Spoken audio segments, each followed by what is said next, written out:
made the decision to release as much of a photo that we had at the time. We sent it across the country, and someone, a McDonald's employee, did something we ask every American to do. If you see something, say something, but most importantly, do something. And they did. And because of that, we believe we have a strong person of interest to deal with this case. I want to now turn it over to the Police Commissioner of the City of New York, Commissioner Tisch.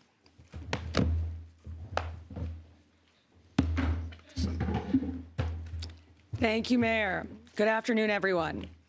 Earlier this morning in Altoona, Pennsylvania, members of the Altoona Police Department arrested Luigi Mangione, a 26-year-old male, on firearms charges. At this time, he is believed to be our person of interest in the brazen targeted murder of Brian Thompson, CEO of UnitedHealthcare, last Wednesday in Midtown Manhattan. The suspect was in a McDonald's and was recognized by an employee who then called local police. Responding officers questioned the suspect, who was acting suspiciously and was carrying multiple fraudulent IDs as well as a U.S. passport. Upon further investigation, officers recovered a firearm on his person as well as a suppressor, both consistent with the weapon used in the murder. They also recovered clothing, including a mask consistent with those worn by our wanted individual. Also recovered was a fraudulent New Jersey ID, matching the ID our suspect used to check into his New York City hostel before the shooting incident. Additionally, officers recovered a handwritten document that speaks to both his motivation and mindset. NYPD detectives are en route to Pennsylvania As law enforcement just announced, a man is under arrest in Pennsylvania. Police say he has a gun consistent with the weapon used to kill UnitedHealthcare CEO in Midtown Manhattan last week. At this point, he is a person of interest being questioned. Officers in Pennsylvania took 26-year-old Luigi Mangione into custody for an unrelated incident in the city of Altoona, which is roughly 2 hours east of Pittsburgh. A source says he was spotted at a McDonald's. An employee is the one who called local police to tip them off. We're also told he was carrying fake IDs, including one from New Jersey that was consistent with the one that he used to check into a New York City hostel the week of the murder. New York City Mayor Eric Adams says he is a strong person of interest in the case. Anna Schecter has been following this case for us. She joins me in Studio 57. Anna is the senior coordinating producer for our CBS News Crime and Public Safety Unit. A lot of information, Anna, was given in that press conference. For anybody who's just joining us, help but catch us up to speed on some of the top lines. Well, we knew this morning that the person of interest had gotten into a bus about a half an hour after he carried out the attack, and we didn't know where he went. But earlier today, Altoona police got a call from a local McDonald's that somebody that matched the description that they had seen on the news was actually there eating inside the McDonald's. The local police came quickly, apprehended him, brought him in for questioning. What did they find? A ghost gun with a silencer, a gun capable of firing a 9mm round. That's all we can report at this time. In addition to that ghost gun, also a fake New Jersey ID, the same one that the person of interest used to check into the hostel. Also, a 3-page handwritten manifesto listing grievances against the healthcare industry. All of this, when you pool this together with the monopoly money found in the backpack, the words deny, delay, and depose written on the bullet casings that were recovered at the scene, all this points to a motive, a person angry about the healthcare insurance industry. This is a young man here, 26 years old, a Penn graduate. That's the University of Pennsylvania, an Ivy League school. His most recent address was in Hawaii, but he graduated from Penn in 2020. He grew up in the Baltimore area. So this is someone of a privileged background, well-educated. So this will be sending shockwaves across those communities at that time. Still a lot of questions to be answered. Right. I mean, about those questions, we heard reporters shouting questions at law enforcement. And a lot of what we heard was this is still an active investigation. It is believed at this point in the investigation that he acted alone, that he did show an ill will toward corporate America. That was sort of the most detail that we got about maybe those handwritten writings or interactions with police. But there are still so many questions about how he knew, for example, that Brian Thompson would be at that exact location, going in that exact door at that exact time. I mean, there's still so much for investigators to piece together, and his movements before and after. Why did he home in and target this particular CEO at this particular location? What was that drove him to that? Lots of questions we are looking at, and investigators have been combing through. There were so many tips that came in. They were running down profiles on multiple names. So they were wading through a sea of tips, also hundreds of hours, thousands of hours of surveillance footage. So that takes time. And there's a reason why this took some time. And there's a reason why the FBI and the NYPD were asking the public to help. That actually is, in fact, ultimately the reason why police were able to apprehend him, is somebody saw him, realized he matched the photos that had been put out. And somebody not in New York City. That's right. Not in New York City, but not that far away. There were concerns that this would become an international manhunt because so much time had passed, and that becomes a much more complex operation. He stayed relatively close to New York City. He was in the Northeast. He had been traveling by bus, so that, you know, he didn't jump on an airplane, which would have also complicated things. But he had a passport on him. He had a passport. And our earlier reporting indicated multiple fake IDs. So he had really planned this, prepared for this. What's interesting to me is that this is a person who doesn't appear to have like a lengthy military background, but who could stay pretty calm. You know, the experts that we were talking to, watching that footage of him actually firing the shot, said, well, it doesn't look like a professional hitman. But he had some facility with the gun, and he could stay relatively calm. And wherewithal when it jammed. Yes, and fix that jam and fire off another round, really done in cold blood. We've reviewed the video, and it was at least 3 shots. The victim was stumbling, and then he continued this horrific attack in cold blood. Let's go ahead and bring in CBS News correspondent Tom Hanson, who joins us now outside at New York City Hall. Tom, what more are we learning about this person of interest and what charges he may face?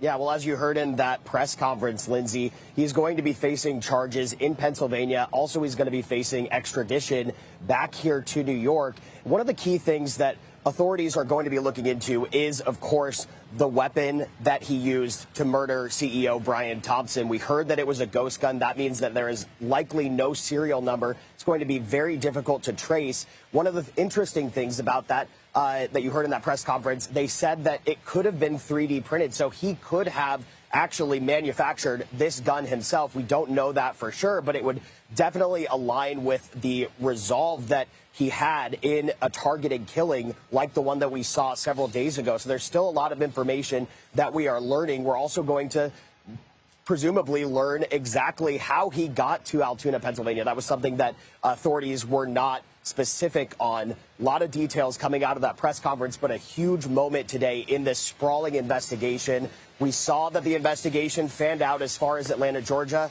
and a key development in Altoona, Pennsylvania today. Lindsay? Tom Hanson, I spoke with Rich Esposito, formerly of the NYPD. He said that the daunting task of taking all that camera footage from New York City and trying to piece together his movements, it is such a tiresome task. Hundreds of officers working so many hours. He said he could see the wariness on law enforcement today. What are New York officials saying about this arrest?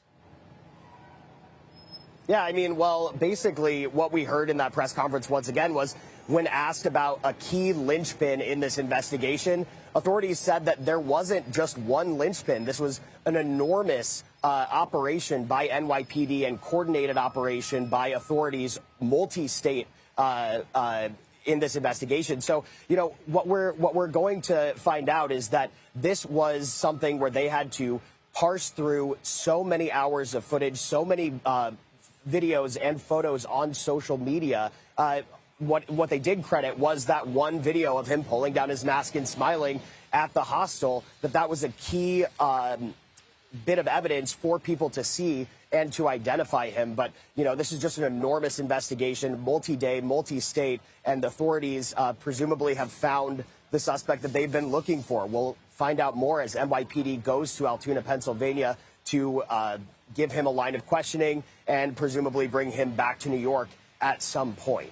Tom Hanson, thank you. Let's bring in CBS News legal expert and analyst Rikki Klieman for more on this. I mean, Rikki, from a legal standpoint, all of this information that we are learning, really just a waterfall of information on what law enforcement has been able to piece together. What is your reaction? Well, my reaction is one not of surprise for two reasons. Number one, I have a great deal of faith in the NYPD as well as the FBI. And number two, I really do believe that pushing out those photographs, they were so important to alert the public, and that the public understands that when you see something, you ought to say something. So here you simply have what sounds to be like a patron in a McDonald's who says, that looks like the guy. And that's really what it takes. It takes great law enforcement coordination, and it takes the public to be a partner. We know that Mangione is still a person of interest in this case being questioned. If that escalates and he becomes a suspect, what sort of charges is he likely to face? Well, we're certainly going to see him face a murder charge in New York, and he will be extradited on that charge from Pennsylvania to New York. They may add additional charges because of the firearm, because of the flight, but ultimately we're going to look at the top count, which is in fact that murder. And when you're dealing with someone who commits a murder that is premeditated and he lays in wait, that is something where you're going to find someone who may be spending the rest of his days behind a prison cell. Rikki, what happens between now, when a person is still considered a person of interest being questioned, and when a person becomes a suspect? Is it everything that they were talking about from fingerprints and DNA testing? What happens right now? It becomes when you're looking at it at this stage, although he is being called a person of interest, we all know in this situation he is a suspect. What will happen is that when the NYPD officers or detectives come to Pennsylvania to question him, he is certainly going to have to be advised of his rights, his Miranda warnings. And at that point, he has the right to claim an attorney and a right to remain silent. At that point, or he has a right to talk if he would like to talk. That is going to be the point when he turns from a person of interest to a suspect and, of course, to a criminal defendant.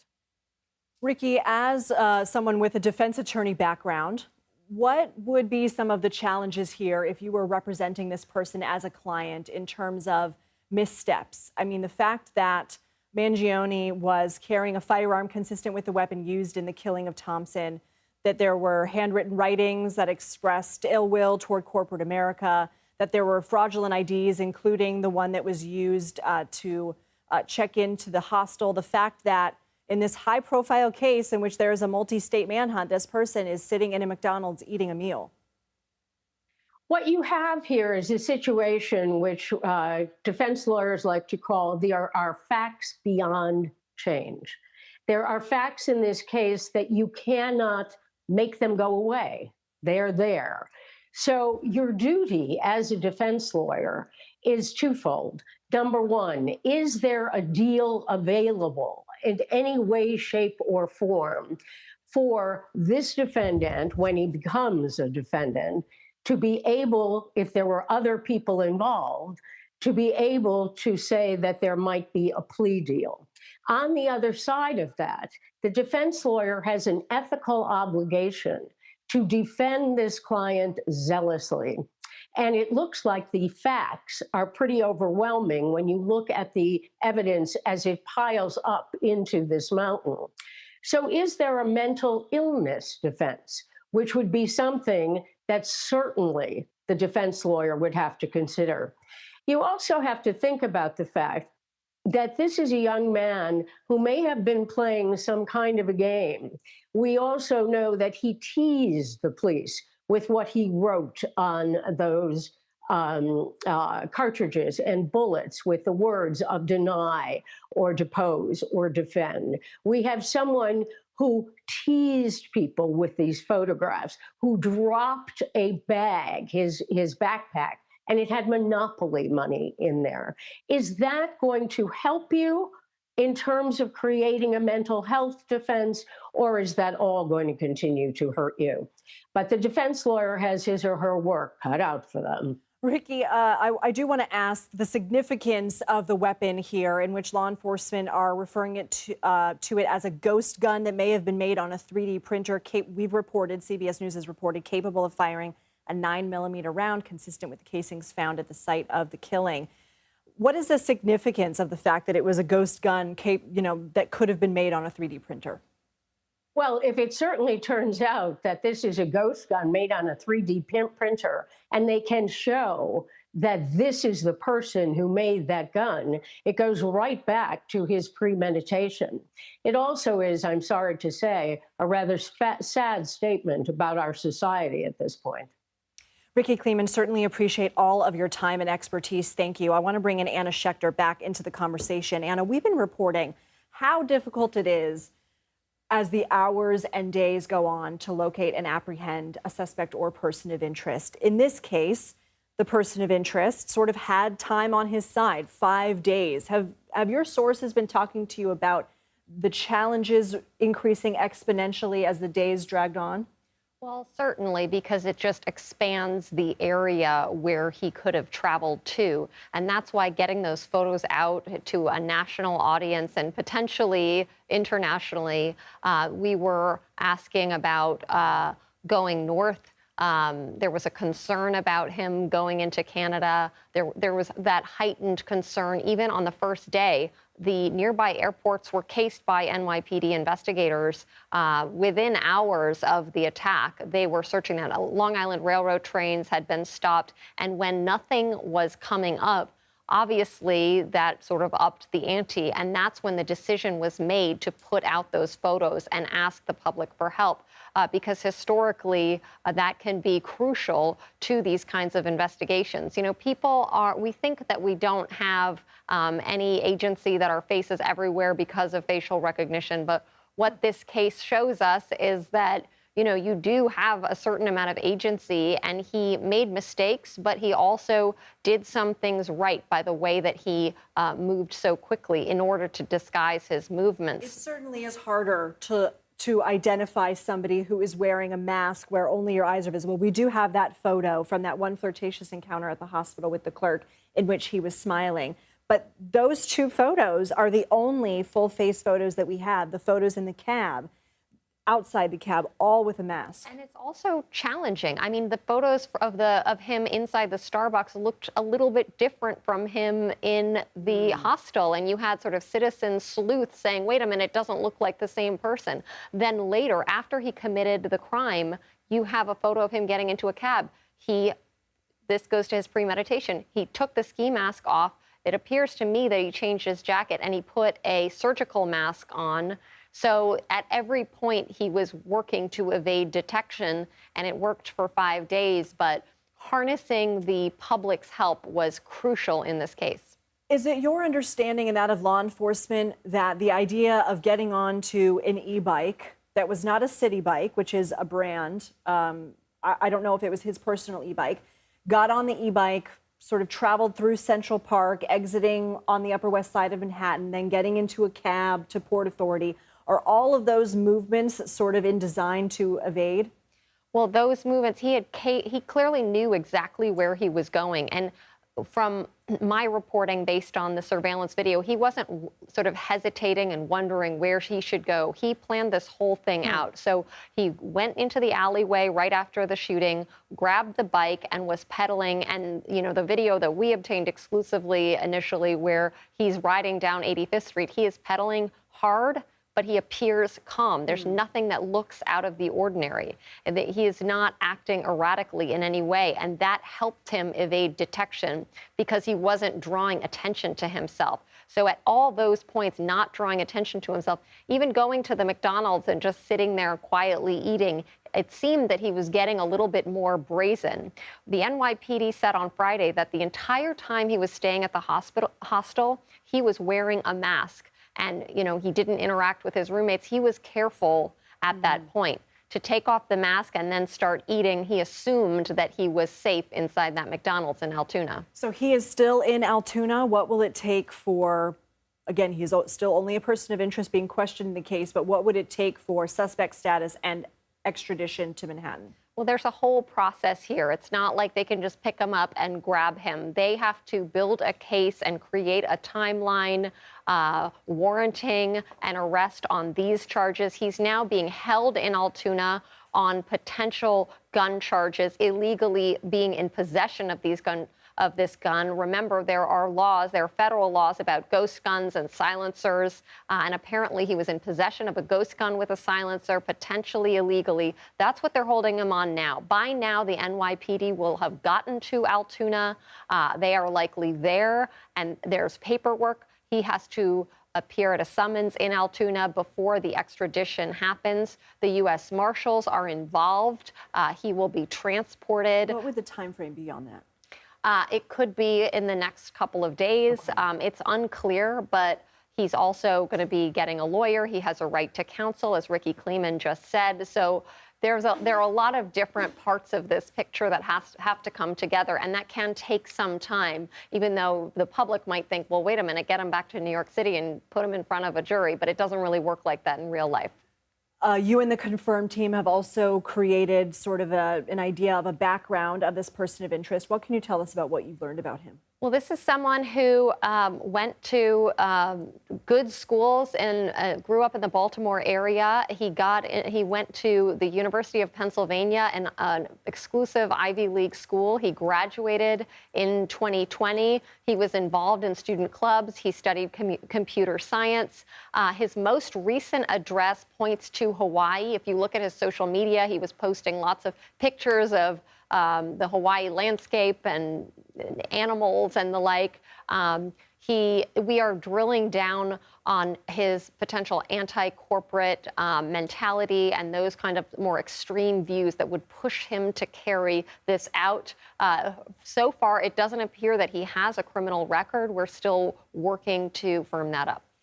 We have been talking about it, but can you reiterate everything that was found on his person? Yes, of course. When he was apprehended in that McDonald's in Altoona, he had a bag. He was in possession of a jacket that matched the jacket that he was wearing during the shooting. He had a computer that is now being forensically analyzed. He was in possession of a ghost gun with a silencer, capable of firing 9mm rounds. And police just said at the presser he also was in possession of the very same fake New Jersey ID that was used to check into the hostel on the Upper West Side. I want to go back to Tom Hanson, who is still outside of New York City Hall. Tom, what has been the reaction to this news that you've been following? Yeah, well, over the last several days, really what we've seen is kind of a glorification, unfortunately, of this suspect. And as we're looking right now on his Instagram, which we have found, he is gaining hundreds and hundreds of followers almost by the minute. So we are seeing a lot of chatter, a lot of people really honing in on who he is, very curious about any motives. Now, at first look of his Instagram, there aren't any real indications of a motive from the posts. They're pretty mundane. They're from vacation. Some of them are in Hawaii. So we're not really gleaning too many clues on his digital trail, but it is that digital trail, and it's the world that we live in now that led to his arrest. That's what authorities say. They are crediting the public with circulating those images and identifying him at that McDonald's in Altoona. But currently we are watching and monitoring his social media. Obviously, it is not active right now, considering that he is in custody. But we are gleaning through that to see if there are any clues about that ill will toward corporations, which we heard about in this press conference. Of course, we are also going to be eager to learn exactly what is in that handwritten 3-page manifesto, which authorities believe indicates a motive. But this is a person who clearly was resolute in carrying out this crime based on the trail that he led authorities on and the path that he took to get out of New York City as quickly as possible. Tons of questions, Lindsay, still left to be answered. Hopefully we will learn a lot more once we get that manifesto and we can review it. Tom Hanson, thank you so much. I want to bring in Felipe Rodriguez. He's an adjunct professor at John Jay College of Criminal Justice and a former detective with the New York Police Department. Felipe, thank you so much for being here. We heard in the press conference multiple times that at the end of the day, this came down to good old-fashioned police work. We also know that it came down to a tip from the public who had seen the fruits of that labor, the combing of those cameras and images that they were able to release to the public. Break down for us what the last 5 days of the investigation looked like and where this goes moving forward. Well, at this point now, it's just putting everything ready for prosecution. If it is, the first thing we're going to do is try to get DNA evidence, right? Usually taken from a swab from the interior of your cheeks, because we also had so much physical evidence. We had the book bag, we had the Monopoly money, the jacket that was recovered, but we still have a lot more to go, and that's what people need to realize. We still have to try to recover that specific firearm. The reports that we're getting from Pennsylvania is that yes, he was in possession of a ghost gun, but not the actual firearm that was used in the homicide. It's a very specific and unique gun. So that's why, you're still going to have the divers out there trying to get that. And another key piece of evidence that I like to see would be, getting the bicycle. And then after that, it's going to go into the forensic zone where we're going to try to get any information that we can from a cellular device. Felipe, are you surprised it took police 5 days? No, it's once again, I know the public speculated quite a bit. But remember, like I tell everybody, he was out here 10 days in the city, and what did we get? If it wasn't for the hostile picture, we would have had, it would have been a lot harder to ID him. Once again, we can see how the partnership of both the public, the media, and police work well together. Because if someone hadn't alerted them at the McDonald's, probably still would have been out there. And it was just the fact that no matter how good science is at times and technology, dedicated detectives of NYPD, that's what ends up solving it. Right. Felipe Rodriguez, Anna Schecter, Tom Hanson. Thank you all so much. Our thanks to Rikki Klieman as well. We'll have more on this on the other side of this break.